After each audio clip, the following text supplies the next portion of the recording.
Olá, boa tarde. Meu nome é Andréia, sou psicóloga. Estou atualmente psicóloga clínica. Fui convidada aí pela colega de vocês para falar um pouquinho sobre o transtorno bipolar. Mas antes, gente, de especificamente conceituar o que é o transtorno bipolar, eu acredito, enquanto profissional, muito importante falar sobre a importância da nossa responsabilidade enquanto profissionais da saúde sobre os diagnósticos, né? É importante que a gente tenha em mente que esse diagnóstico vai afetar a vida desse paciente, né? Ele já, na verdade, os pacientes chegam no nosso consultório assim: Andréia, sou isso, sou depressivo, sou bipolar, já chega com um diagnóstico pronto. Então, nosso papel é exatamente fazer uma boa anamnese, ou seja, colher todas as informações, né, dos comportamentos, da história pregressa desse paciente, para que o diagnóstico seja realmente efetivo e sim possa ter um tratamento, auxiliar esse paciente de uma forma com eficácia, né? Então, é muito importante, mais do que qualquer conceito, que esse diagnóstico seja feito de uma forma responsável, ou seja, que todas as possibilidades, todos os contextos possam ser inseridos e avaliados, tá bom?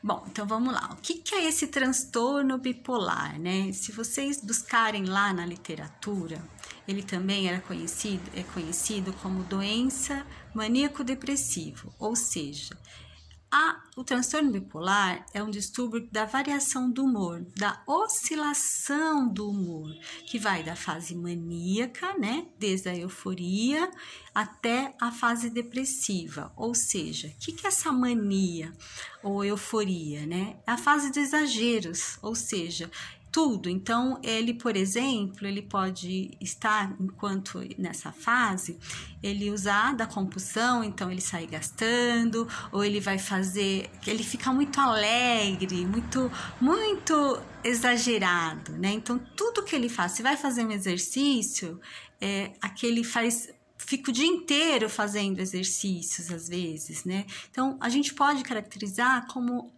a mania, a euforia, com esse excesso dos exageros. Assim como na fase de depressão. Ou seja, aquele paciente que também fica exageradamente de uma forma prostrada, ou seja, muitas vezes, é claro que vai depender do nível que esse paciente se encontra, né, gente? Porque tem várias fases, do tipo 1, tipo 2, e tem a fase aí moderada, grave e leve. Cada paciente, né, é um paciente, então a gente tem que pensar disso, mas existem vários graus. Então, quando esse paciente está na fase depressiva, aquele paciente, por exemplo, que não quer levantar da cama, que não quer tomar banho, que fica apático, que não tem vontade de participar de nada, de conversar com ninguém. Então, essa variação de humor, essa oscilação é que caracteriza o transtorno bipolar.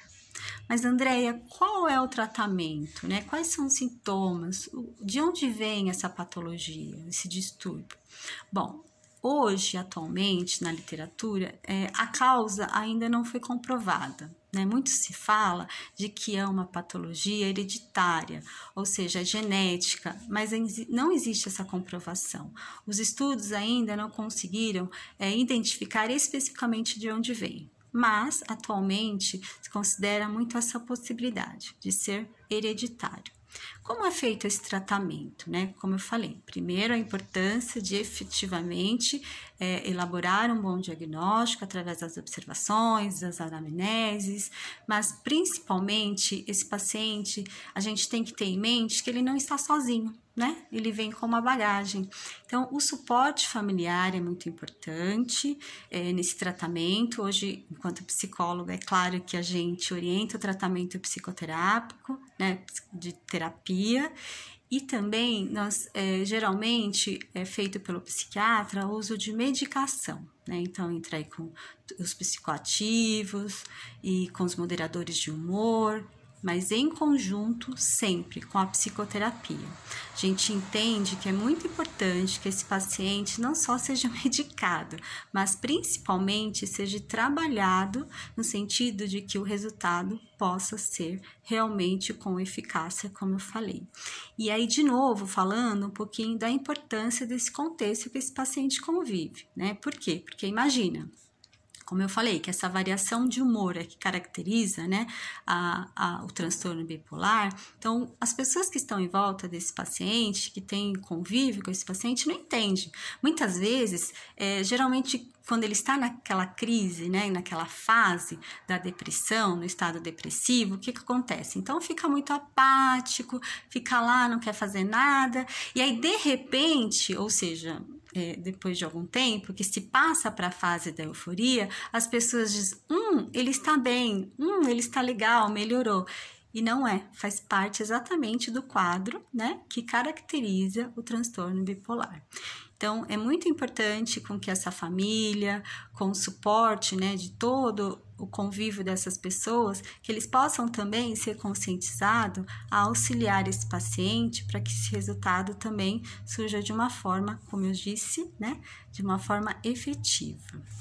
Então, gente, assim, eu poderia dizer muito mais, né, explicar muito mais aí, mas aí se tornaria uma aula, né, pelo que a Fernanda aí me passou, para falar só um pouquinho. Então, é isso. Eu espero que possa ter contribuído com vocês, né, enquanto profissional aí da área da saúde, e deixar essa conscientização. Todo e qualquer diagnóstico precisa ser efetivamente elaborado de uma forma que faça com que, de verdade, a gente possa auxiliar esse paciente, tá bom? Muito obrigada. Boa sorte aí no curso de vocês. Obrigada!